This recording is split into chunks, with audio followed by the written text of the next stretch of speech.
School காலேஜில் ஆரம்பித்த ஒரு ஸ்கேம் எனக்கு இன்னைய வரைக்கும் துரத்திட்டு இருக்கு. என்னன்னு கேட்குறீங்களா? ஸ்கூல் டைமில் ஏதாவது எக்ஸாமோ இல்லை டெஸ்ட்டோ வந்துச்சு அப்படின்னா, படிச்சியா மச்சான் அப்படின்னு நம்ம ஃப்ரெண்டாக கேட்போம். அவன் எங்க மச்சான் நான் படிக்கவே இல்லை, நீயும் படிக்காத, பார்த்துக்கலாம் அப்படின்னுவான். அவன் பேச்சு கேட்டு நாமளும் படிக்காமல் இருந்தோம். ஆனால் கடைசியில் ரிசல்ட் டைமில் அவன் பாஸ் ஆகிடும், நம்ம ஃபெயில் ஆகிடும். ஸ்கூல் காலேஜ் எல்லாம் ஒரு நாய் என்ன ஸ்கேம் பண்ணுச்சுன்னு பார்த்தா, இங்கே வந்து இந்த நாய் என்ன ஸ்கேம் பண்ணிட்டு இருக்கு. மீட்டிங்கில் மேனேஜர் சொல்லுவான், இவ்வளோ ப்ரொடக்டிவிட்டி இந்த மந்த்துக்குள்ளே இதை முடிச்சிடணும் அப்படின்னு சொல்லி டெட்லைனோட மீட்டிங்கில் டிஸ்கஸ் நடக்கும். மேனேஜர் மீட்டிங் முடிஞ்ச உடனே கொலிக் மீட்டிங் நடக்கும்.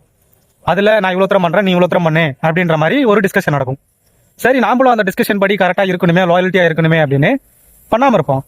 ஆனால் மந்த் எண்டில் மேனேஜர் ப்ரொடக்டிவிட்டி எங்கே அப்படின்னு கேட்கும்போது தான் ரிசல்ட் என்னன்னு தெரியும். மீட்டிங்கில் எவன் சொன்னானோ அவன் அதை கரெக்டாக பண்ணிடுவான், ஆனால் நாம் மாட்டிப்போம். இந்த ஸ்கேம் எங்கே போனாலும் என்னை விடவே மாட்டேங்குது. இந்த ஸ்கேமுக்கு ஒரு முடிவே இல்லையா? உங்களுக்கு இந்த மாதிரி ஸ்கேம் நடந்ததா கமெண்ட்ல வந்து சொல்லிட்டு போங்க. பாய்.